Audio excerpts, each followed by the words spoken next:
Yeah, g'day YouTubers. Tinker O'Toole again here with another video. Today we're going to talk about bar maintenance. This particular bar, I've had it for about 12 years.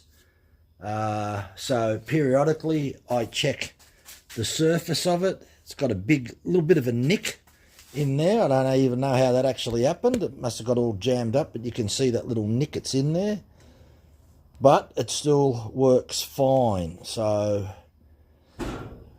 we'll go over some of the things that you need to do. So what I like to do, you can find out at the back here, it can wear uneven. So I like to run, I just use the raker file, and I run it over the edges. Now, I've got a special bar tool for that, and we'll show you that in a minute. But before I get the bar tool out, I just like to run it over there just to feel what it's like. And I can actually feel that it's actually quite good. It wasn't done that long ago. When I say not that long ago, a couple of years. Now what you've got to be careful of,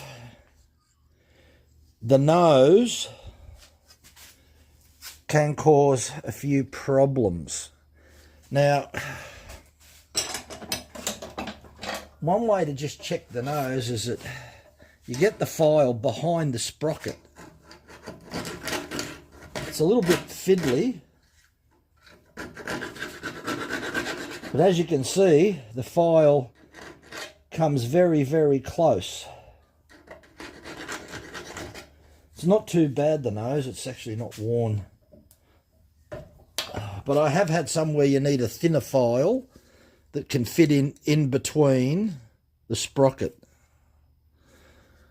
This raker file is a little bit too big, so you need a smaller file. I'll just get one out of the drawer.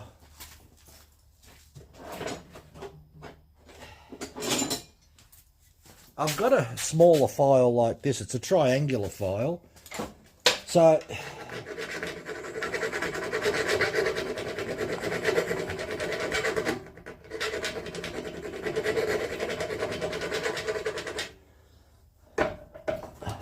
while I'm here, I may as well do it properly.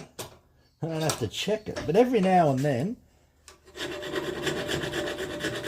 get your file. Maybe I'll come from this way. Get your file and go over your bar. And just make sure it's all nice and level. Sometimes you can get a bit of a ridge on here, right on the outer edge. That's pretty good.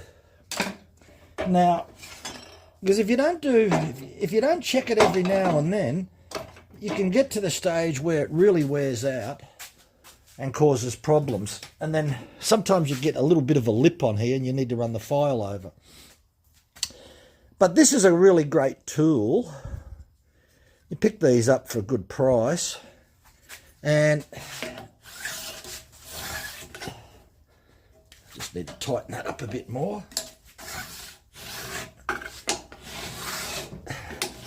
Only works one way, and because I've done it not so long ago,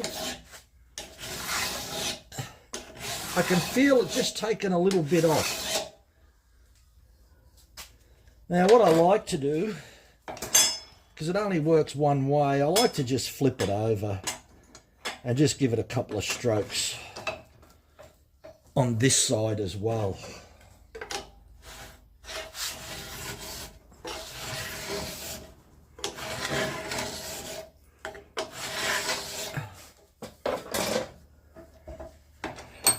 You can see a couple little filings there, so that's beautiful.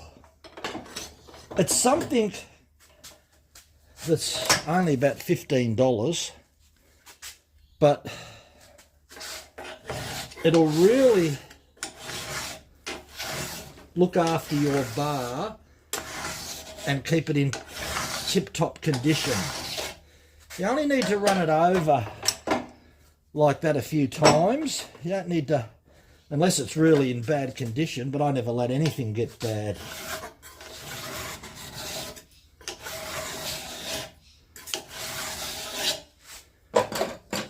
And the best part about that is it's at a right angle.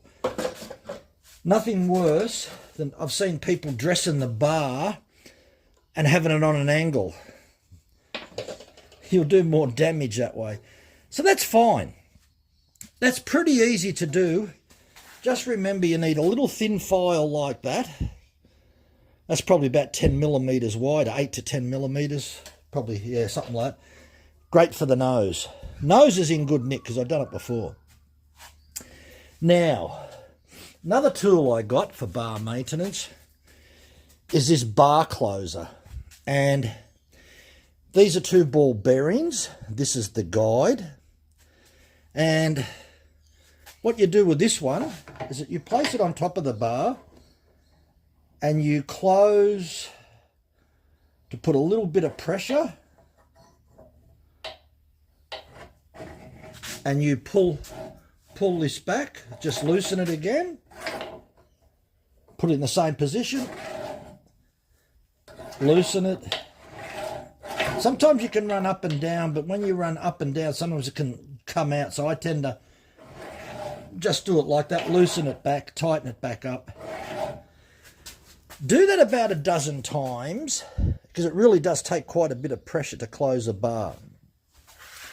Take note of what position that you turn in that. So in other words, I've got that at that's about 11 o'clock, right?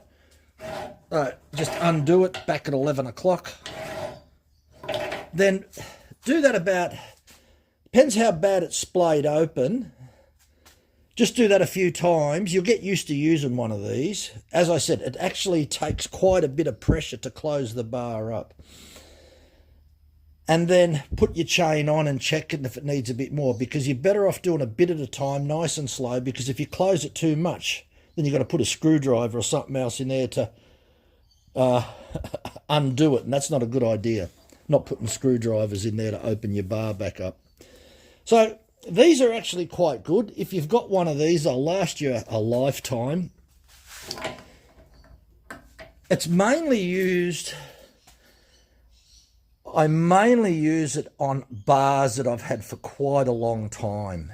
And all as I'm trying to do is that if you use the file and you bring just a couple of strokes on the file, not much at all, just to remove some unevenness and to keep that nice 90-degree sharp edge on both sides.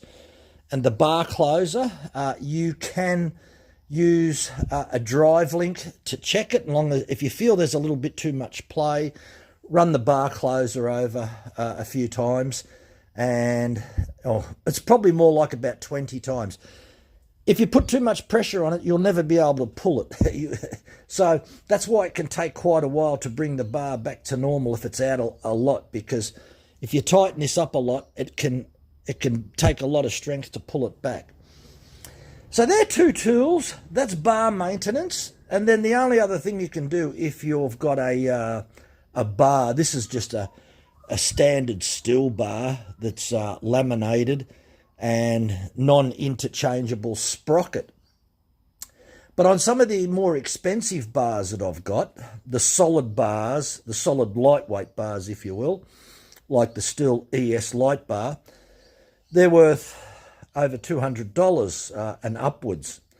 So when they've done a bit of work, I like to do a little bit of bar maintenance on them. I haven't had to do any bar maintenance on my expensive ones.